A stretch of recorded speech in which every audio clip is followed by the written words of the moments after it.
Hello friends, चॅनलमध्ये पुन्हा एकदा स्वागत. सो आज तुमच्यासाठी घेऊन आलोय हाऊसफुल 5 ह्या फिल्मचा रिव्ह्यू. मी ही फिल्म पाहिली आणि मला कशी वाटली तेच तुमच्या बरोबर शेअर करणार आहे. लगेच सुरू करूया.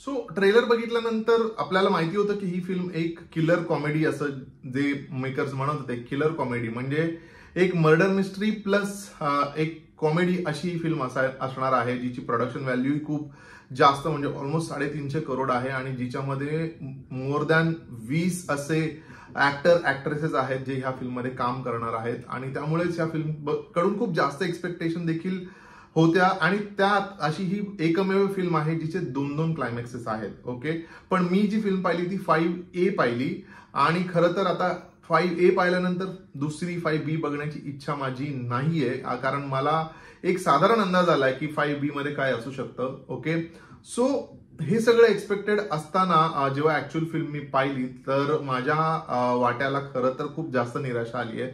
कारण हाऊसफुल ही जी फ्रँचाईज आहे याचं कोर इंटेन्शन हे कॉमेडी करणं आहे, बट समहाऊ ते मला ह्या फिल्ममध्ये कुठेही होताना दिसलं नाही. खूप लिमिटेड जागेवर मला हसायला आलं. आणि ज्याचा इंटेंट म्हणजे ज्या इंटेन्शनने ही फ्रँचाईज सुरू केली होती तो कुठेतरी मी डायव्हर्ट होताना मला दिसला. म्हणजे ती मर्डर मिस्ट्रीज कुठून आली आणि एक म्हणजे ती एकदाच नाहीये, त्यामुळे मी स्पॉइलर देत नाहीये. अजूनही खूप काही रिपिटेटिव्ह गोष्टी या फिल्ममध्ये आहेत आणि कॉमेडी जी आहे ती कॉमेडी कुठेतरी हरवताना मला दिसली. आणि मला एक प्रश्न पडला की आता पुढचा पार्ट यायला हवा का, की योग्य वेळ आहे इथेच थांबण्याची, कारण खूपच वेगळं वळण घेताना ही फ्रँचाईज मला दिसते. पुढे बोलतो त्याच्याबद्दल, बट तत्पूर्वी पुढे जाण्यापूर्वी तुम्हाला स्टोरी थोडक्यात सांगतो. तो एक मर्डर मिस्ट्री आहे. एक अतिशय रिच बिझनेसमन त्याचे स्वतःची जे प्रॉपर्टी आहे किंवा जो पैसा आहे तो त्याला आपल्या एका वारसाला द्यायचा आहे आणि ज्याचं नाव तो जॉली असं सांगतो. मेरी इस एम्पायर का असली हकदार मेरी अपनी औलाद है जिसका नाम है जॉली. आणि त्या जॉली बनण्यासाठी किंवा ह्या प्रॉपर्टीमध्ये आपला काहीतरी वाटा असावा यासाठी चालणारी सगळ्यांची धडपड, म्हणजे ऑलमोस्ट हे जे सो कॉल्ड 15-20 जण आहेत त्या प्रत्येकाची, त्यातल्या मेजर लोकांची त्याच्यामध्ये त्या प्रॉपर्टीमध्ये इंटरेस्ट आहे त्यांना, जे की मीही कुठेतरी सेन्स केलं होतं. पण मी जसं म्हटलं होतं की एवढे सगळे आर्टिस्ट घेऊन एक चांगलं कथानक असेल तर म्हणजे बेटर आहे, अदरवाईज हा सगळा गोंधळच होईल. आणि मग तेच आपल्याला या फिल्ममध्ये पाहायला मिळतं. म्हणजे असं कुठलंही कॅरेक्टर खूप स्ट्रॉंगली आपण जस्टिफाय नाही करू शकत.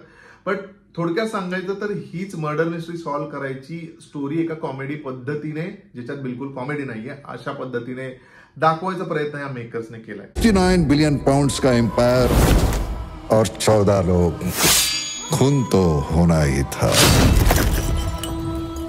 आता बोलूया या फिल्मच्या कास्ट बद्दल. म्हणजे जे मिळतील ते आर्टिस्ट घेऊन, म्हणजे ऑलमोस्ट 20 एक आर्टिस्ट घेऊन ही फिल्म तयार तर झाली आहे. मला वाटतं ह्या फिल्मच्या मेकर्सना एवढी ह्या फिल्ममध्ये आर्टिस्ट असण्याची कुठेतरी हाव होती की त्यांनी ज्या मागच्या यांच्या फ्रँचाईज आहेत किंवा पार्ट आहेत आधीचे, त्यातला पोपट आणि त्यातले माकड हेही घेऊन ह्या फिल्ममध्ये ऍड केले म्हणजे कॅरेक्टर्स म्हणून. पण ते माकडांना ऍड करायची काय गरज होती, म्हणजे ह्या फिल्ममध्ये जे बाकीचे करतायत ते माकड चाळीच आहेत, त्यामुळे वेगळं ती माकडांना घेऊन करण्याची काहीच गरज नव्हती. पुढे सांगायचं झालं तर खरं तर थोडक्यात सांगतो की जे आर्टिस्ट म्हणजे त्यांनी का केली त्यांच्या वाट्याला बिलकुलच काही नाहीये. असं Chunky Pandey, I don't know काय त्याने ही फिल्म केली.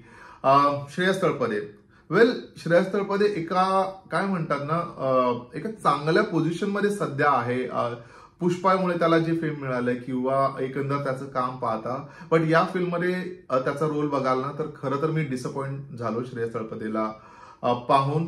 याच्या व्यतिरिक्त एवढे senior artist Sanjay Dutt, Jackie Shroff useless वाटतात आपल्याला फिल्ममध्ये बघून. का केलंय, काही तुमचे काही पॅरामीटर्स आहेत का एखादी फिल्म साईन करण्याचे, असं अनेक प्रश्न पडत राहतात.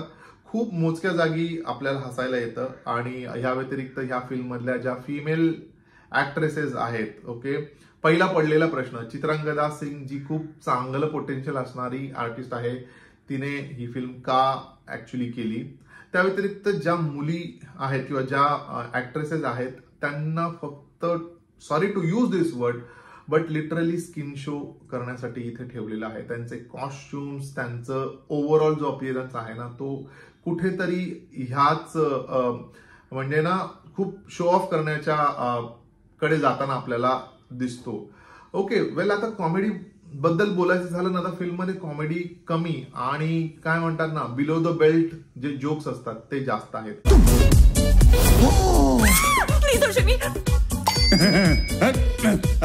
मत करो एक वाट.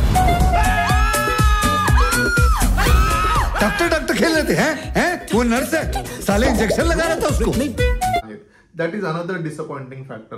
त्यामुळे मी स्ट्रॉंगली सजेस्ट करेन की ही फिल्म तुम्ही फॅमिली बरोबर पाहू शकत नाही. यात खूप काहीतरी डबल मिनिंग्स वाले खूप जोक्स आहेत. खूप फिमेल जे आहेत त्यांच्याबद्दल खूप वाईट पद्धतीने किंवा नॉट सो गुड पद्धतीने बोललं गेलंय आणि तसंही परफॉर्मन्सेस खूप कोणाचा आउटस्टँडिंग परफॉर्मन्स या फिल्ममध्ये नाहीये. सो आता बोलूया या फिल्मच्या लेखन, दिग्दर्शन आणि स्क्रीन प्ले बद्दल. सो फिल्मचं लेखन दिग्दर्शन केलंय तरुण मनसुखानी याने आणि फिल्मचा जो स्क्रीन प्ले आहे तो साजिद नाडियाडवाला यांनी केला, जो या फिल्मचा प्रोड्युसर देखील आहे आणि त्याचंही ह्या फिल्मच्या लेखनामध्ये त्याचाही सहभाग आहे. ओके, सो स्क्रीन प्ले बद्दल आधी बोलतो. काही सीन्स जे मर्डर सिक्वेन्सेस आहेत ना ते खूप चांगल्या पद्धतीने इमॅजिन केलेत आणि त्यामुळे ते थोडे एंगेजिंग आपल्याला वाटतात. तुम 6 के 6 प्राइम सस्पेक्ट्स हो. तुम सब शिप की जेल में रहोगे. अदरवाइज फिल्मचा स्क्रीन प्ले हा फार काही ग्रेट असा स्क्रीन प्ले नाहीये. लेखनाबद्दल बोलायचं झालं तर जसं मी सुरुवातीला म्हटलं की कॉमेडी हे जो मेन ह्या फिल्मचा गाभा असायला हवा होता तो कुठेतरी मिसिंग आहे. मग काय होतं, ना धड ती कोई थ्रिलर राहते किंवा मर्डर मिस्ट्री राहते, ना धड कॉमेडी राहते. त्यामुळे ही फिल्म मधल्या मध्येच कुठेतरी अडकते. आणि डिरेक्शन बद्दल जर का बोलायचं झालं ना तर ह्या दिग्दर्शकापुढे सगळ्यात मोठं चॅलेंज जे असेल की एवढे जे आर्टिस्ट आहेत त्यांना घेऊन मी कसं या प्रत्येकाला जस्टिफाय करू, आणि तेच कुठेतरी नाही झालेलं दिसत. प्रत्येक कॅरेक्टर हे आपल्या लक्षात राहीलच असं नाही किंवा कुठल्याही कॅरेक्टरचा काही ग्राफ नाहीये. थोडा रोल त्यांच्या वाट्याला आलेला आहे आणि त्यांनी त्यांचं तेवढं काम केलंय. त्यातही खूप ग्रेट काम कोणाचं असं नाहीये, जसं मी ऑलरेडी म्हटलंय. त्यामुळे कुठेतरी डिरेक्शन ही खूप एव्हरेज असं मला या फिल्मचं वाटलं. याद आया मुझे, याद आया. मेरी बीवी तेरी गर्लफ्रेंड है और मेरी बीवी तेरी गर्लफ्रेंड है और मेरी बीवी सबकी. थोडक्यात सांगायचं ना की ज्या फिल्मकडनं खूप जास्त एक्सपेक्टेशन्स होते, खूप जास्त एंटरटेनमेंट होईल किंवा खूप जास्त हसायला येईल, त्या फिल्ममधनं तेवढंच हसायला नाही आलं किंवा ज्या अपेक्षा होत्या त्या तशा पूर्ण नाही झाल्या. पण at the same time one time watch आहे. बट जसं मी म्हटलं की तुम्ही फॅमिली बरोबर ही फिल्म नाही पाहू शकत. त्यामुळे तुम्हाला एकट्याला जाऊन जर काही फिल्म पाहायची असेल किंवा फ्रेंड्स बरोबर पाहायची असेल तर डेफिनेटली एकदा पाहू शकता.